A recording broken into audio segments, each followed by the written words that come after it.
Hi, my name's Emma Katirai, and I'm a systems strategist. And in today's video, I'm going to show you how to share a Google Doc with someone and create a copy for them instead of allowing them to edit the original.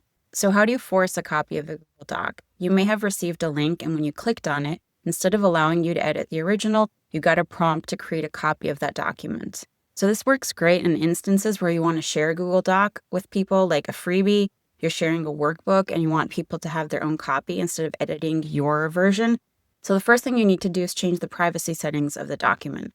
So there's two ways to do that. One is you right-click on the document, go to Share, click Share, and over here you're going to change it to anyone with a link, and the default is Viewer, and that's the right setting. Okay. The other option is directly inside the document. You're going to click Share.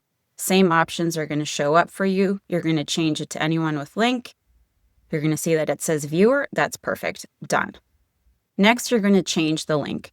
So you can see that after this final slash, it says edit, and then it has a number of things. You're going to remove all of that and write copy.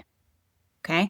And that's the link that you're going to share with your audience or anyone you want to share this document with. So let's test it out. And it's asking me, do you want to make a copy of document 1? And when you click make a copy, it's going to create a copy inside of my Google Drive, right? And it's the same document, it's just not the original, okay? And it says copy of. So now you can go ahead and share that link knowing that anyone who has it isn't going to be able to edit your original document. They're going to have a copy added to their own Google Drive. I hope that was helpful. If you want to watch more videos like this where I share helpful tips, feel free to subscribe to my channel, and I'll see you next time.